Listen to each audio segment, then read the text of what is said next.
back, everybody. This is SkyGuy264, and it is about time that we we switch up our base a bit. So I'm making a video right now. We're gonna try out some new base designs and see what works best, because right now it's been a long time since I was Town Hall 14 on my main account, and I'm sure there's a bunch of new defenses that weren't here back when I was Town Hall 14, and so we're gonna maybe try a couple of them out. So the first one up that we're going to do is the Diamond of Doom. Oh no. Now, I've heard people have great success with this, and I've also heard people have really crappy times with it. It didn't work out for them. I think it largely depends on your hero's abilities, your heroes in general, the success rate of any base. But I'd like to try to isolate that and say that it isn't just my heroes, that this is purely I'm doing better in Here Be Monsters as a result of a base specifically.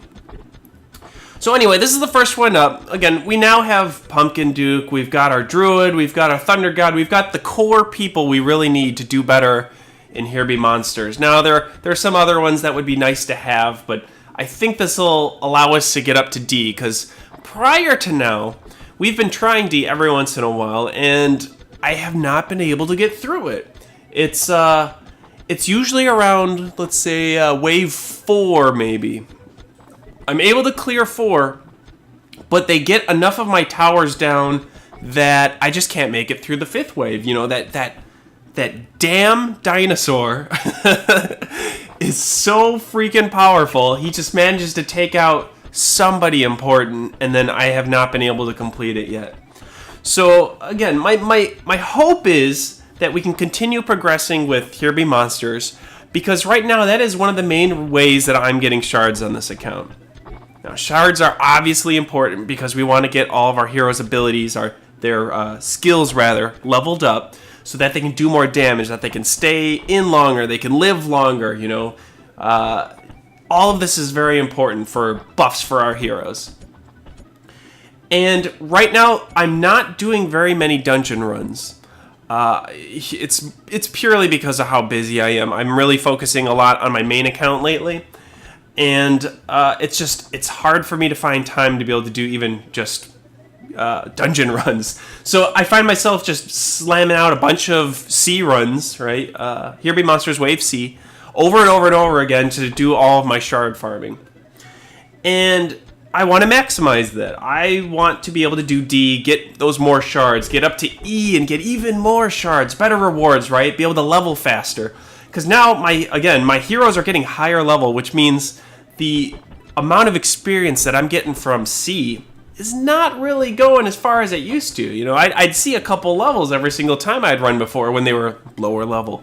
Now, it's just like drips into the bucket, right? What's the term?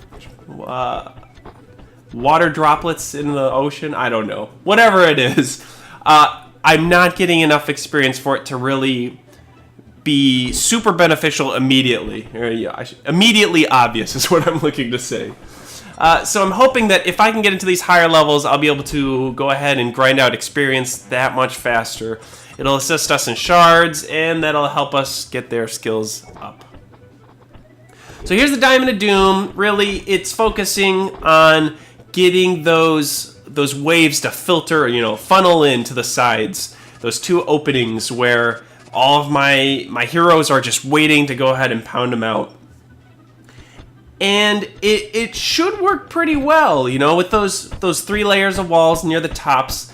That's enough incentive for the AI to not pound through those walls, and they will walk all the way around.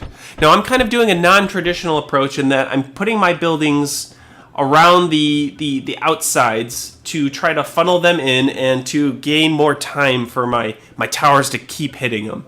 Now, a lot of people don't do that because it can be dangerous, right? You can keep outliers that are too far from your towers out there, like a single guardian that you didn't kill, and then you're going to end up failing the wave.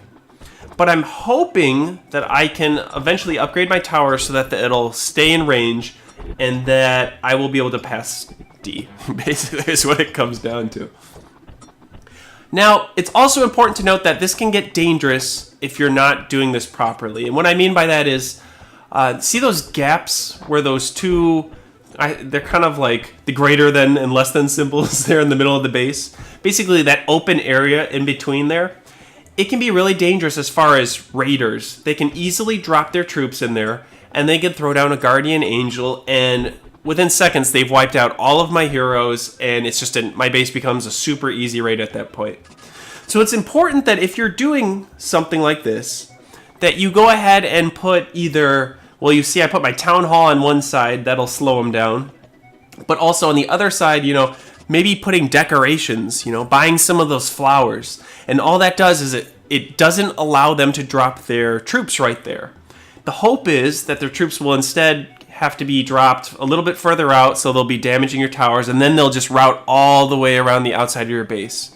It gives you plenty of time to go ahead and do a lot of damage to them with your towers. So I'm going to go do some testing on this. I'm going to run through a couple Here Be Monsters. I know I'm going to have to tweak some stuff, like where I'm putting the town hall, where it currently is probably a bad idea. But I'm going to try to work on it, get it to a point where I can run D consistently, and then I will post another update to show you guys what I did, why I did it, and you know, what works. Alright, I'm going to head out. Please like and subscribe if you're enjoying these videos. Leave me feedback in the comments, and let me know if you have any suggestions for future videos. Alright guys, until next time, take care everybody.